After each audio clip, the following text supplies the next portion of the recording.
जब मैंने शुरू में कहा कि डॉलर्स तकरीबन ना होने के बराबर, जो ऑफिशियल हमें बताया जा रहा है अगर उसको गिन लें तो 6 या 7 हफ्ते से ज्यादा की इंपोर्ट के पैसे नहीं हैं।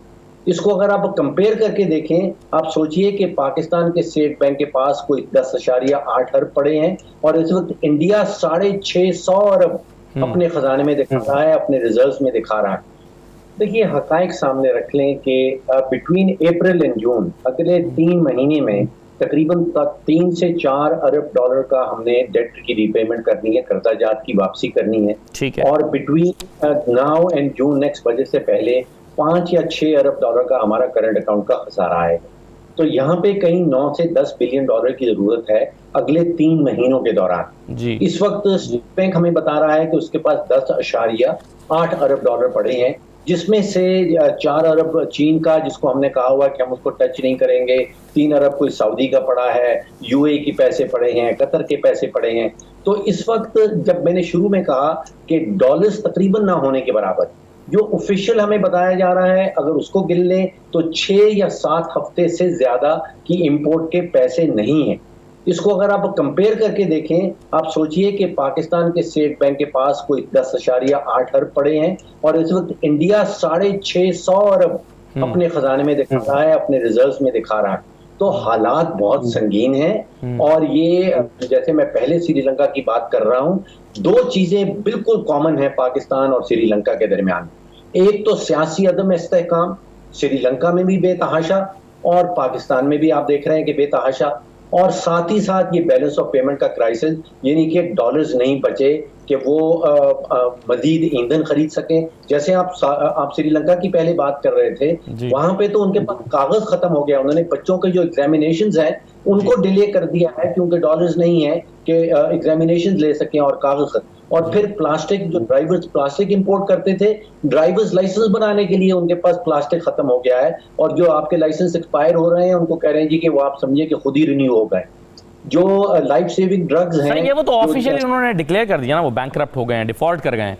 क्लेम करती है कि हमने अपने टारगेट से ज्यादा टैक्स कलेक्शन कर ली, उसी वजह से तो रिलीफ दिया है हमने पेट्रोल की प्राइसेस में, क्योंकि हमारा पैसे थे, हमने रिलीफ दे दिया। तो ये आर्गूमेंट क्या सही है या गलत है, इस पर बाद में बात करते हैं। लेकिन पहले जरा IMF डील के ऊपर डॉक्टर साहब अपनी राय दे दीजिएगा। फारूक साहब के क्या आप समझते हैं कि ये जो 4-5 किस्म की शराइत हैं कि ये सारी माननी पड़ेंगी 3 अरब डॉलर लेने के लिए, या सिर्फ फ्यूल प्राइसेस बढ़ा दें, बिजली की कीमतें बढ़ा दें, सनतों के लिए टैक्स एमनेस्टी में जो खात्मा है वो हम बचा लें, या फिर जो टैक्स वसूलियों की शरह में इजाफा है वो हम कुछ रोक लें, या उसमें से कुछ मान जाएं कुछ रोक लें?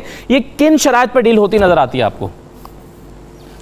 देखिए पहली बात तो ये है कि कोई भी हमारी कनपट्टी पे बंदूक रख के हमें जबरदस्ती IMF के पास नहीं लेके जाता। ठीक, हम अपनी गलतियों की बुनियाद के ऊपर, गलतियों के नतीजे में, अपनी गलत माशी पॉलिसीज के नतीजे में, तजारती खसारे के नतीजे में, बजटरी खसारे के नतीजे में मजबूर हो जाते हैं कि IMF से जाके मदद मांगी जाए। अब 5 बड़ी शराइत उन्होंने हमारे सामने रखी हैं।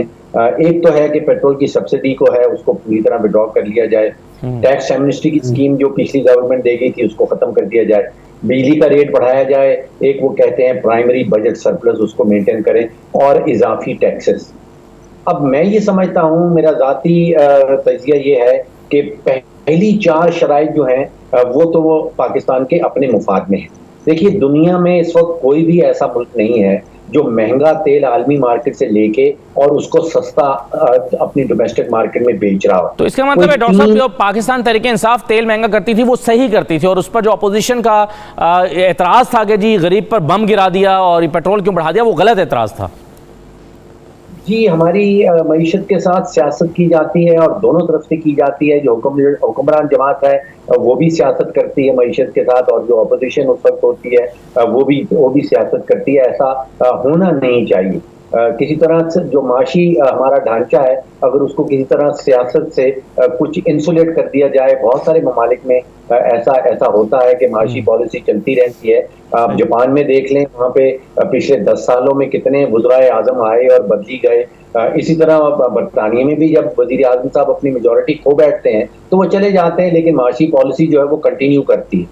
अच्छा, बैक टू द थिंग कि पेट्रोल प्राइसेस तो बढ़ानी ही पड़ेंगी। ये नहीं हो सकता कि खजाने में पैसा ना हो और अब इस पर तो मेरा एग्री भी कर लिया उन्होंने।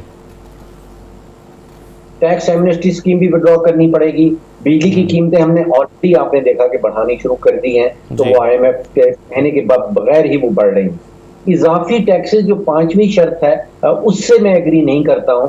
मैं समझता हूं कि इजाफी टैक्सेस लगाने से मजीद इकोनॉमी जो है वो स्लो डाउन हो जाएगी, बल्कि टैक्सेस की छूट मिलने से इकोनॉमी जो इकोनॉमिक जो ग्रोथ रेट उनका होता है इकोनॉमी का, वो बढ़ जाता है। लेकिन मामला यहाँ पे बड़ा संजीदा है और बड़ा संगीन किस्म का है। डॉलर का फुकदान बहुत ही संगीन शक्ल इख्तियार करता जा रहा है। स्टेट बैंक के पास डॉलर खत्म हो चुके हुए हैं और साथ ही साथ इन टेंडम विद दैट हमारे यहाँ आप देख रहे हैं कि सियासी अदम इस्तेहकाम। तो ये बहुत खतरनाक एक कॉम्बिनेशन बन जाता है जब सियासी अदम इस्तेहकाम हो और बैलेंस ऑफ पेमेंट का इतना संगीन किस्म का क्राइसिस हो कि हमें between today and next budget जून तक तकरीबन 10 अरब डॉलर रेज करने हैं।